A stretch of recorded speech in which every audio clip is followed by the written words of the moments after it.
Hey there folks, how you doing today? Coming at you with a few thoughts about all the things swirling around. I'm sure Biden hasn't spoken yet at his presser about what's going on. I'm hitting before that. I will do another after that one is over. I just wanted to pop in with some thoughts on some things that I was seeing. I want people to understand. Yeah, I know I come off as abrasive and aggressive and kind of bullyish. That's my passion, really. I'm not to be bully, but that's me in exuding my passion, I suppose. And it comes off weird to some people because I'm one of them dark humor kind of chicks, and I'm one of them tough love kind of people, you know. And I think some people need that right about now. They need some tough love to learn a lesson, like, hey, there's no fence to sit on. And the reason I say that is I watched a clip MSNBC this morning, I think it was on YouTube, about the Trump voters and how they feel about Kamala and the swing voters. Okay, if you're a swing voter sitting there going on about policy and you don't know nothing about her and all that, again, fact check and research. It's not hard to find. The legacy media has been hiding Kamala for a long time. Well, we don't know what she does, they say. Trump voters, then get out your bubble. You're not going to hear it on Fox. Or you're going to hear it slanted and some BS and the whole DEI, which we all know is the new N-word, dog whistle for the N-word. Because they're not hiding it. And then, they're going to portray her as some silly woman with, lady brains or something. Which should insult all women everywhere, by the way. But I was listening to him, and they don't know anything about her, and all of this stuff. Well, nobody, go look, get out your bubbles, turn off Fox, turn off Onion, turn off Newsmax, your right-wing media, turn it off, go look.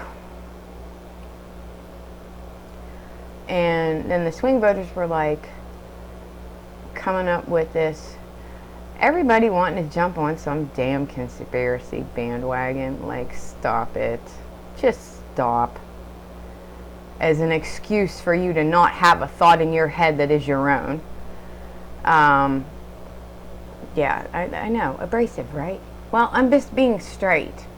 People, you cannot justify your willful ignorance in relation to why you won't make a decision when you have the world at your fingertips. So there's no excuse. If you're worried or you have thoughts this happened so quick and I haven't had time, okay, we'll make time. Make time. They were saying about how they thought, and I did, the interviewer was from, I think, Bush 2 campaign or something. And it was just cuts of questions, and some of them were a little okay, your questions, the framing. That she knew, the VP knew, about Biden's decline and this, that, and the other, and why didn't she say something and this cover up and blah, blah, blah, and all that. And it's really, is this where you're going to dive to for your lack of wanting to educate and inform yourself? Yes, she's been in on everything. It's been a partnership. And I don't, they were making it that's her rise to the top by keeping it on the down low and stuff like that. And I'm no, I think if anybody, you get some of those people, you have to remember the Beltway is a different kind. I don't want to say a different kind of person, but they're operating under a different structure and reality than the rest of us in their job.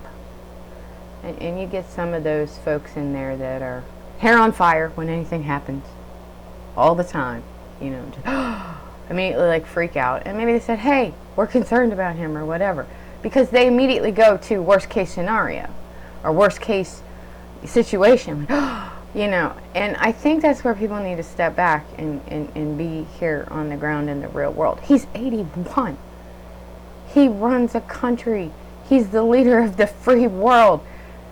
Again, presidency is like dog years. 4 years is 25, you know. I mean, he's gonna have off days, even me on a good day, which is sometimes few and far between these days.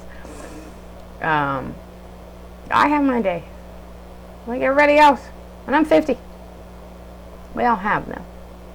But you know, there's those hair on fire people, because he is the president, that will probably go freak out and, you know, do their whispering and this, that, and the other. That doesn't necessarily mean that everybody has to take each and every single thing so seriously. I'm not saying take it with a grain of salt, but again, mountains out of molehills, you know. But I heard them say that, and I was like, really? That's where you're going? And going about policy and don't know what she's about and this, that, and the other. And again, tickets Biden-Harris. If she's on with him, yes, she's a bit more progressive. But he was very centrist years ago. I mean, as far as things went, he was more center-ish. A lot of the things that he's done in these last years have been far more progressive than I thought anybody thought he had in him. And I'm sure she's had to do with that, and she has more progressive attitudes as well. Like she said, we're not going back. We want to go forward. Forward means progressing, being better, building on what we have. But people hear these trigger words and conjure up all these notions in their head. Like, oh, it's so bad. What's bad about progressing? Yes, change is hard. I will say, I am the first person to sit here go, change and me are not friends sometimes. But I am also of the mind that I know life is impermanence. Life is constant change. And mostly because I'm a routine-oriented person. I don't like changes to my routine. So that's where you have to break things down, and you have to examine things under whatever microscope or lens that you want to in your life, or, you know, what's going on. I will admit I am a routine-based person. I do not like changes to my routine. It drives me crazy because I have a structure and an order of things. That when I was a young kid being wild, no, I had no structure. Like, you couldn't see the floor in my bedroom, really. You couldn't. I was one of those kids. But my mother did drill that into me about everything has a place, you know. And then when I was doing things I shouldn't have, and my room was a hot mess, for instance, and she went in and cleaned it up when I wasn't there. I was at school one day, and I was like, oh, I don't want her to find my stuff. Things I shouldn't have had, by the way. It like, I know that's a weird way to flip the switch in somebody, like, so I don't get caught for something, you know, I shouldn't have had. Like, okay. That's a bad way. And no, it wasn't anything terrible. I mean, hey, I had a drinking problem when I was young, and mostly a pill popping problem when I was young. Everything else didn't really do anything for me, or I didn't have great reaction to, or anything like that. So, and when I was young too, I was terrified of needles.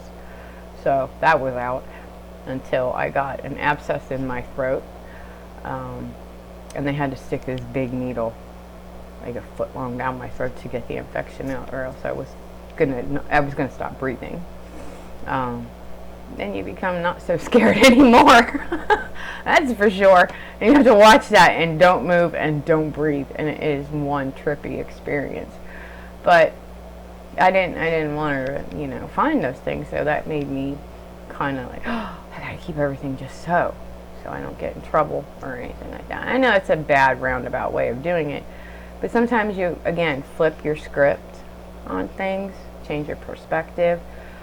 Mine was from that. At that time, I cleaned up, but not long, well, a couple years after that. But that routine-based stuff and that order and that structure stuff in my daily life stays with me, and it has served me well. Having a rare disease and having to have treatments, and having many other conditions that require life-sustaining medication, and that doesn't always go with the other conditions I have, and so I had to sit around and figure out how to do them on a schedule and work my way up to it, kind of thing. So those things have served me well, teaching moments in your life. But that's, I've come back around to, yeah, I am a structured, ordered person. I like routines. And it depends on the change, though. It's what people have to think about. Not all change is bad. I had a lot of bad situations in my life. Car accident, broken leg, rare disease, calm down. And different things that happened that caused big change. And I could sit and freak out or have a conniption and just let it eat and cause bitterness, which is such a waste of time. Life's too short. Or I could take what I've learned, look back at my past, not to dwell on it, but to use it to inform my future. Again, teaching moments. And it really has helped me when those big changes and those big shakeups come. And to the life I led. One year we moved 4 times. I can tell you the same one street I lived on 3 times.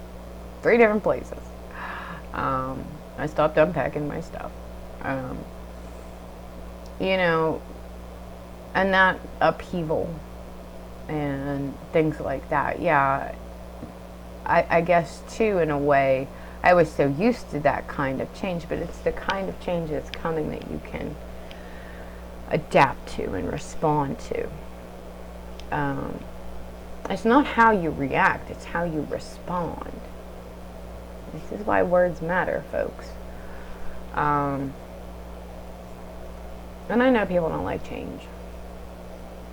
And I know they like to use their justifications and their excuses and all of that stuff. But I also know that not all change is bad. Even if at first it might seem like it.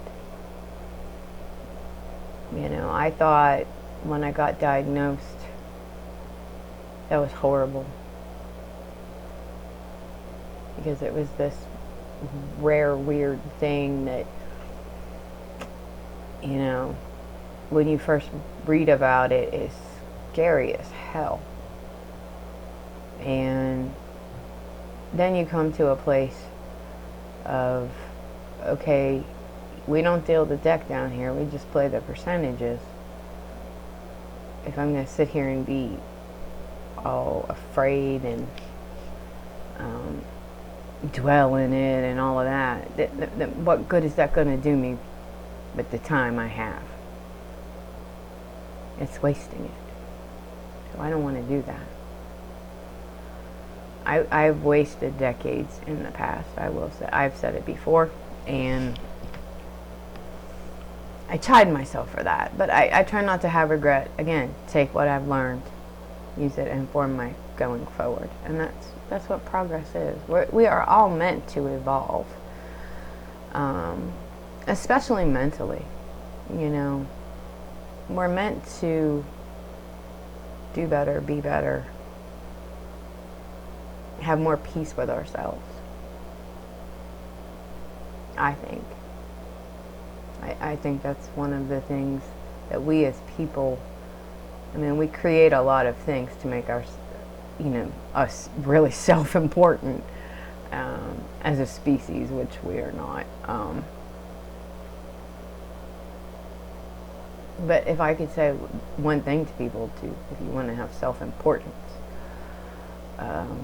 it should be that basic thing that we're meant to evolve. We're meant to progress. We're meant to change. We're meant to do better, go forward. Going back is a waste. It really is. I could sit here and whine and cry all I want about my past, but I don't.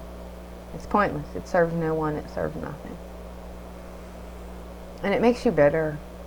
I know other people, especially those who have been close to me at different times, that it was a bitter thing. Like they just became bitter people. And that's sad. It really is sad.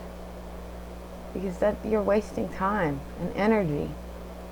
It takes the same amount of energy for the bad things as it does to do the good things. So, you know what I mean? Why would you choose the negative rather than the positive? But I'm seeing these people talk, and I was like, number one, I'm going to tell all of you, if you're a Maggie or any of those Trumpers or whatever, get out your damn bubble. Jesus God. You've got more than 2 brain cells to rub together, I hope. Use them. And that bubble you're in does not serve you. Believe me. It only serves to keep you a kind of person that can be manipulated.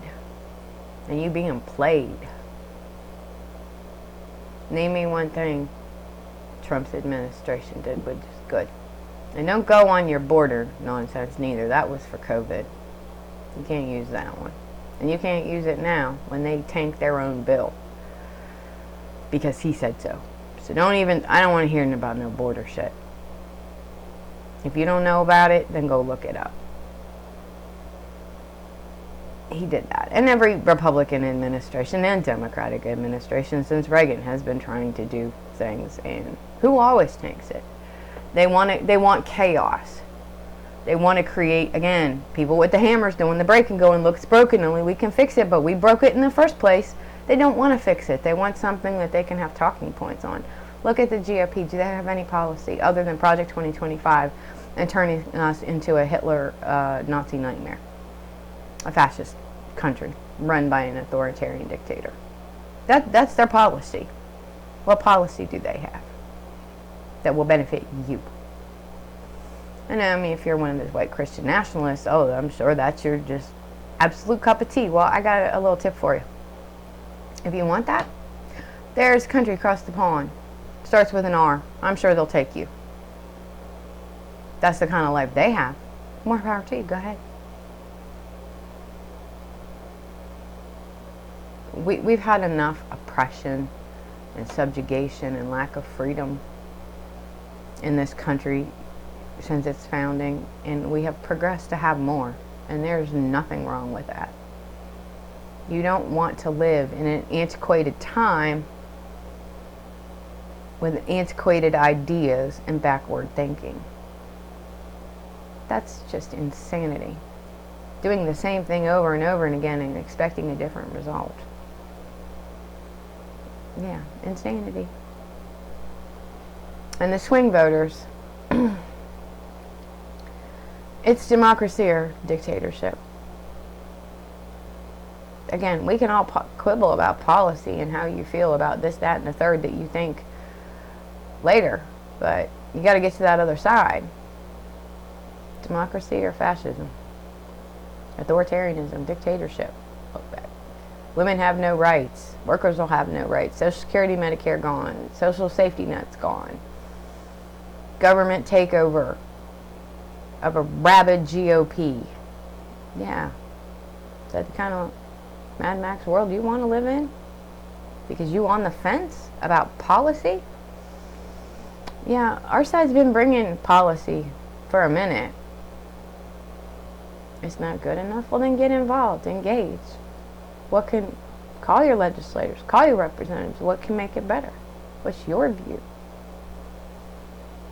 And I would highly suggest, I want everybody to go on, I don't have it in front of me right now, go on the government website. Dick Durbin is the chair of the Senate Judiciary Committee. I want you to write him and tell him why he needs to haul them SCOTUS folks into a hearing.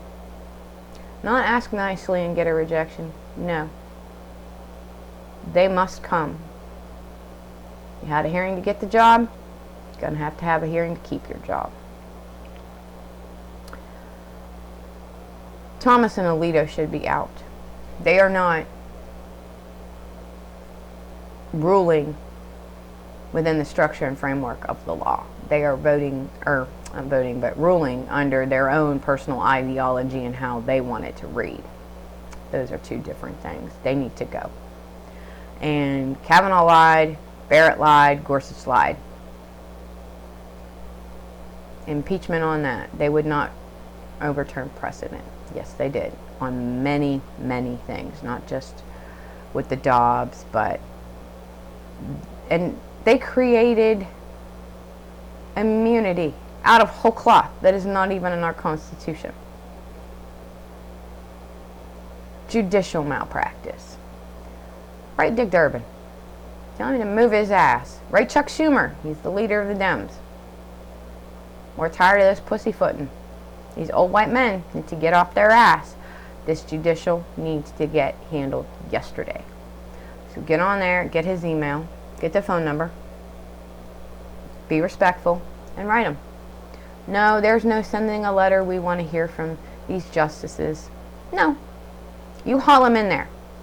There is no discussion. There is no negotiation. They come, or Sergeant Arms, go grab them up and bring them in. That's it. Televise it. Seriously. People need to see. But they need to be in front of the committee yesterday. So go write Dick Durbin. Go read the SCOTUS decisions. Like I said. I mean, even... I waded through Dobbs when that came out. I read the leak too, which was some... The leak one was even worse. I mean, they cleaned it up for the actual decision, but... And the immunity and all that. And I'm telling you, folks, it's a perversion. And that's not in the news as well. It's just... I understand we've had a lot, but... And Epstein. Okay, Dems. Told you. Easy pickings. They dropped all the Epstein docs. Ties right to DJT. Get on that. Hang that a noose around their necks. Concrete block. All of them. And the GOP supports that Project 2025 and all that stuff. Hang it around their necks. Double down. Easy pickings. And I really want to reach out to all of those people that, yeah, the way I talk, it's tough. Think of it as tough love, like when you're a kid and your parents, are coming down on you hard to get you to learn something. At this point, being a swing voter on the fence, I can't understand. If you don't know about Project 2025, go look it up. If you thought anything during the 4 years of Trump was good for you, what exactly? Name me policy. Name me one good thing that impacted you personally. I can't think of one. Other than, our country was still standing by the time he was gone, thankfully. That's about the only bright silver lining there. But they weren't prepared the first time. Oh, they got their pro team and emotional support billionaires backing them up now. So, how's that going to benefit you? We need to turn the page, folks. We do. It's come to the fact that this whole Trump train has gone far too far for, sorry, it's gone far too long, and it went way too far. There's nothing positive about it. There's nothing that'll benefit anybody. And if you look at all the crazies in the Congress now, you wonder why they got in the door. Somebody was dumb enough to vote for them. They have no policy. They don't know how to govern. It's all grievance and hate and fear and manipulation of the people. And that's what they thrive on. And those Congress critters need to go. They really, but we don't have the numbers to get them out. And that's the shame of it. That's why there needs to be independent oversight. Oh, well, you can vote them out. Yeah, again, like I said, once you get them in there, it's like pulling teeth to get them out. The circus needs to go home. Close up shop and go home. And people need to do better. This GOP is went full MAGA. It's not your GOP from even 10, 20 years ago. It's not anymore. We need to get sane, critical thinking people into our house, because I don't like it being disrespected by those fools running around like a bunch of screaming children. Think of it that way. So I can't understand how anybody would be on a fence at this point. Oh, and the question too went up to the people in that little panel group, focus group or whatever. Oh, would Harris's VP pick, sway you? Okay, that is a dumbass question, reporters. I'm going to tell you why. Yeah, Harris helped seal the deal for me for Biden back in 20. I was already going to go for it, but that just was like another bonus.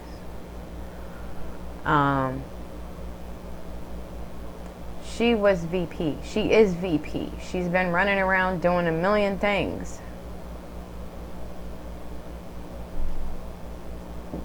Okay, but her pick would sway you? Okay. Make it make sense. You think she doesn't do anything, but yet her pick for a VP, if you think VPs don't do anything, would make a difference for you. You see where I'm going with that?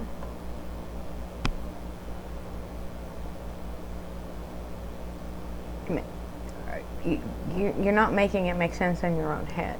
She's already doing things. She already supports the Biden policies and will continue them and grow them and expand on them. And don't, they don't know anything she's done. Okay, I will tell you. She's a prosecutor, a DA, a state attorney general, a senator, now VP. That's what she's done. So,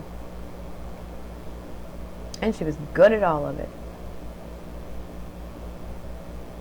And I don't see why people would make that, if her VP pick would stop. Just stop. Either you like what she's going to do or you don't.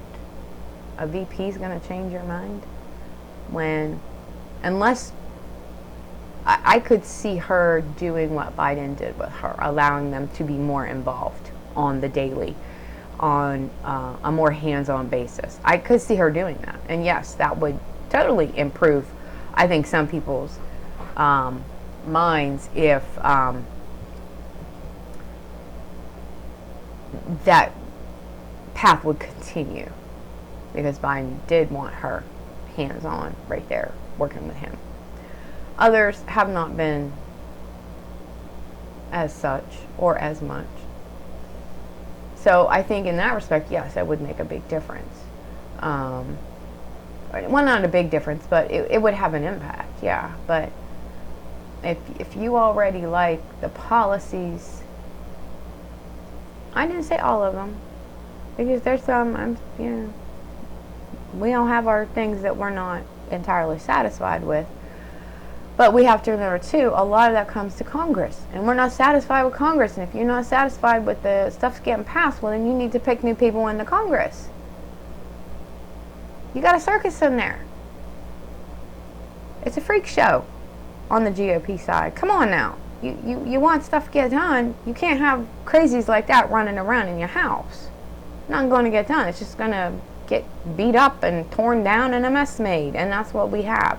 If you want better policy and you want better legislation and you want better things, then you need better people in the Congress, and the GOP don't have it. They got nothing. They got nothing. So elect better people. You know, a president's power isn't limitless. They can only do so much. And yeah, if they want to push these policies forward to get those in Congress to do the legislation, surely that matters. But when they don't get it done, that's not necessarily their fault. That's the Congress's fault for having the freak show and the circus clowns in there, ready to burn it down because they don't get their way, because they're a bunch of spoiled, overprivileged children. And they need their comeuppance. So, again, primary time, 26. Remember that. That's why blue, up and down the ticket, if you want to see things get done. Now, are we going to all agree on everything? Absolutely not.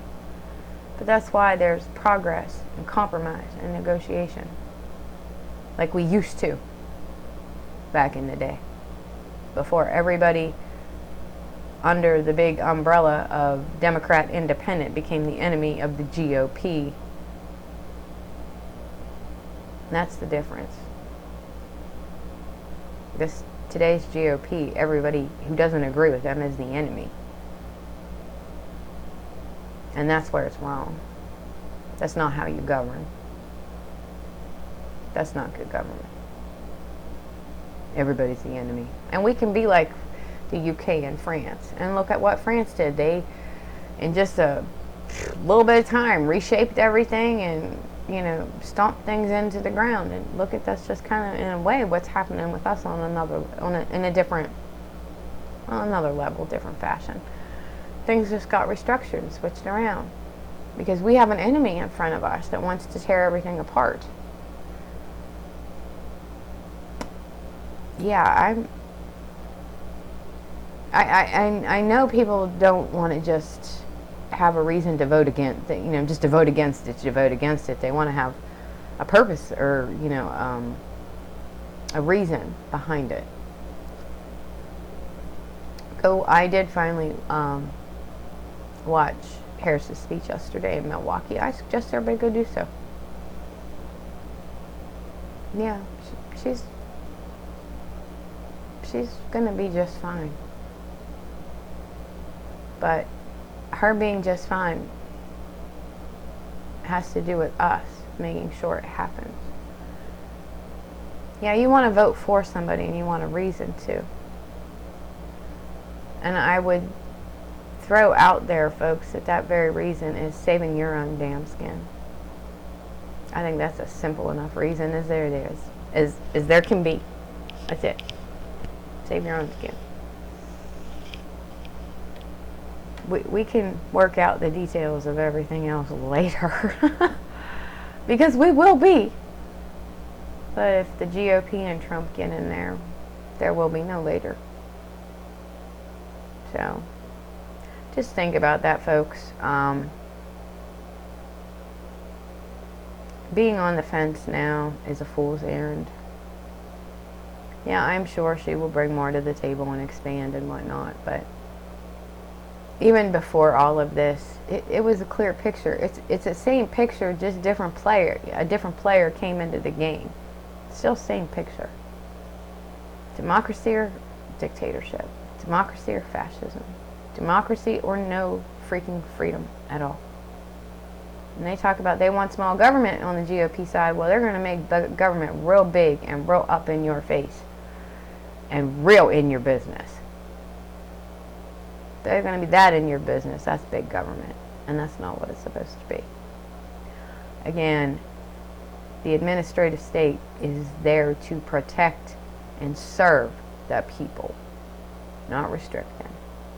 And the regulations we have are to keep bad actors from hurting us, like pollution, like polluters, or people stealing our money, or taking and defrauding us. Not us not having health care because maybe like me, others have pre-existing conditions. Yeah, guess what? They're going to throw the ACA out if the GOP gets in there. That has that precondition thing in there where health insurance companies have to cover it. What happens when they kick it out? Health insurance we won't have any insurance anymore. Guess where you have to go? You're going to have to go to the government, and then they're going to tell you no. People, I can't afford that. Now, if it came down to they got in, well, I would have to take my chances in the world, but I really don't want it to go that far. My treatments keep me a little bit better, a little bit longer, but they come with their own catches, unfortunately. So it's cost-benefit ratio. It's a roll dice kind of thing, and it is what it is. But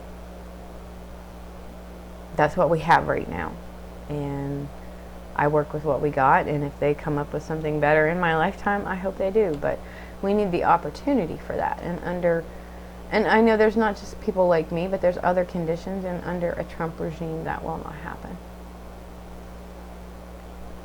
Excuse me.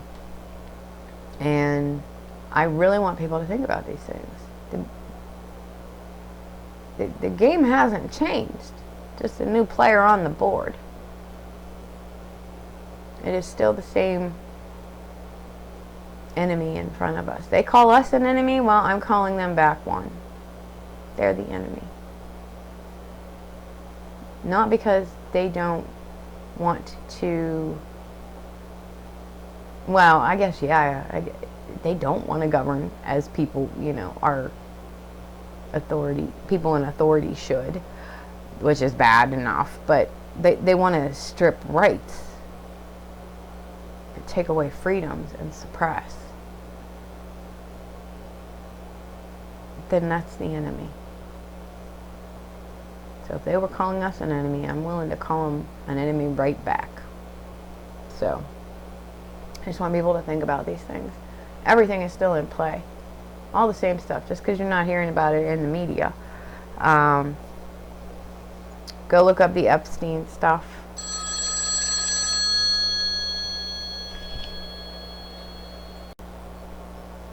Sorry, I had a phone call I had to take. I apologize.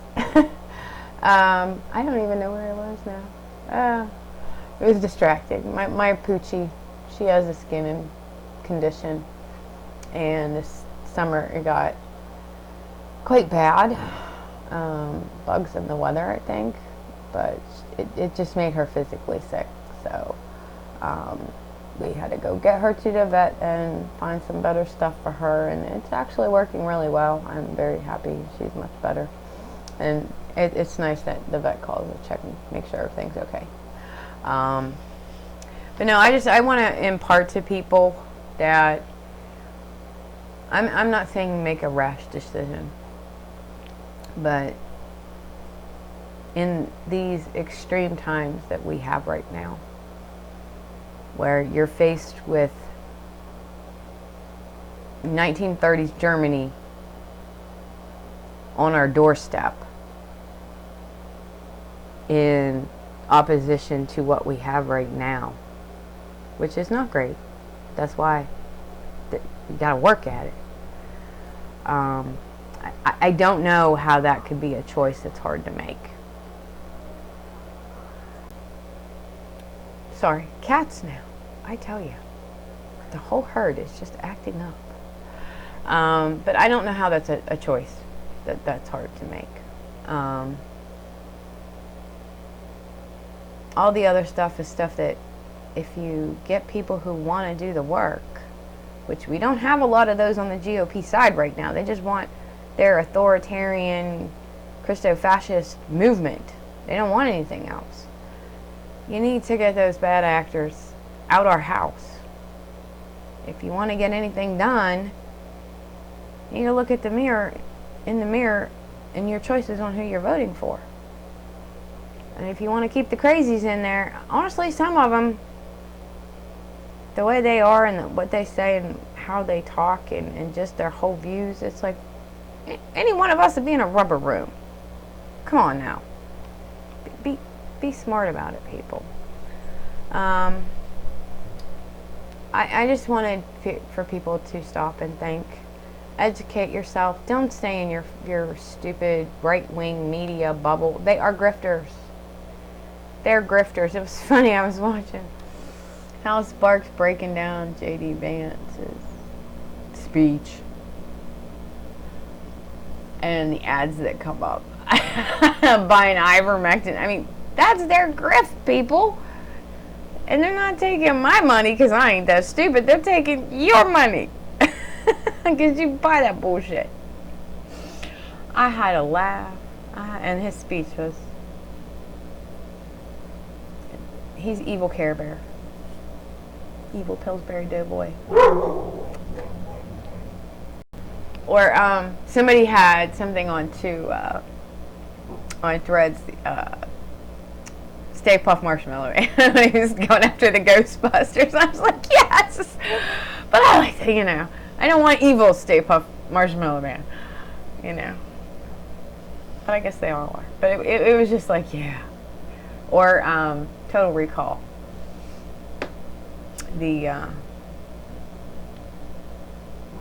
Oh my gosh, it just left my head, and I've watched that movie like 100 million freaking times.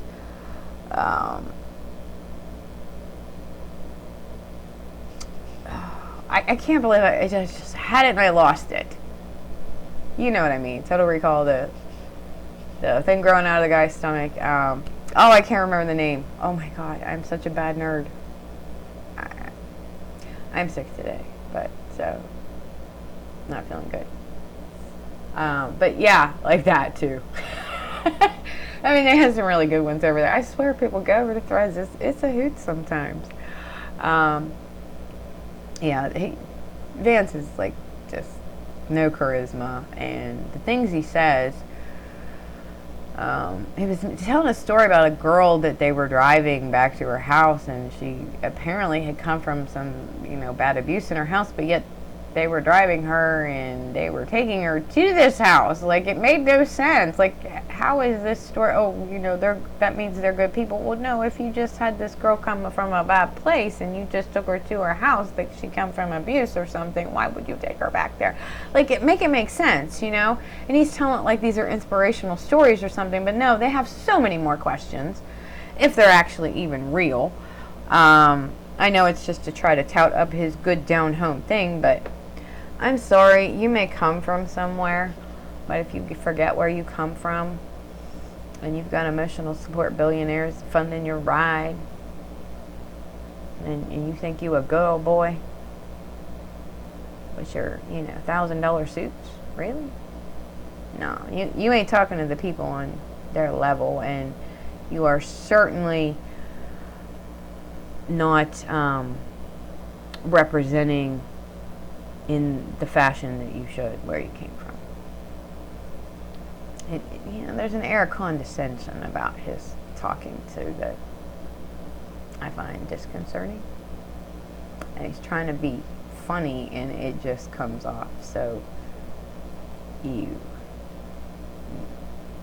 Really? You had to say it that way, kind of thing? I'm just saying, folks. No. I think they are going to have some big buyer's remorse because, again, he doesn't bring anything to the ticket. And all of the polls, here's another little tip. All of the polls that were up into Biden and the Kamala switch, that was Trump's ceiling. And that necessarily wasn't the floor for Biden. I mean, he could, get votes back. I mean, he had people that could come back. Um, Trump's at his ceiling. He's got nowhere to go. He needs to bring those swinging independent voters and all the old GOP and whatnot that aren't full MAGA. He's at the ceiling. That means he's hit it. This one didn't bring nothing. And even if and Kamala's already beating him, but that's what I said. They were at the floor with only room to go up. Trump's got nowhere to go because every poll is pretty much the same. It's the same percentage numbers from him. He's got nothing. And it's not enough to win. The only way they would win is if we don't show up. So all of this is ours to lose. Do you see what I'm saying? The only way they win is if we don't show up. And we don't vote, blue, up and down. It's ours to lose now. They hit their ceiling. We haven't. We were on the floor. We just had room to go. I mean, we could have went lower too. Into the basement, but we didn't. Going up. So that's another thing to take into consideration. His polls, they're all the same numbers. It's not really moving. They capped. And that's it. That's what I said. They got a little bit ahead of themselves with their hubris and their arrogance and their ego, thinking, oh, we got this in the bag. No, they don't. They never did. They never did. It was just giving people a reason to go out and vote for something with purpose and more positive purpose. And again, hope is a 4-letter word without action if you don't do anything. So is vote. So, again, folks, go get yourself registered. Oh, that was another good tidbit to bring to y'all. I think 30-some thousand.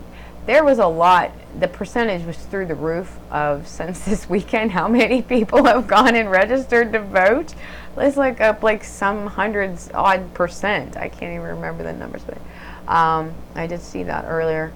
I glanced at it, and yeah, they're breaking.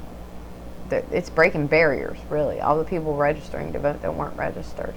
So keep it up, folks. Go register. Vote.gov, vote.org, your state's websites. Go do that.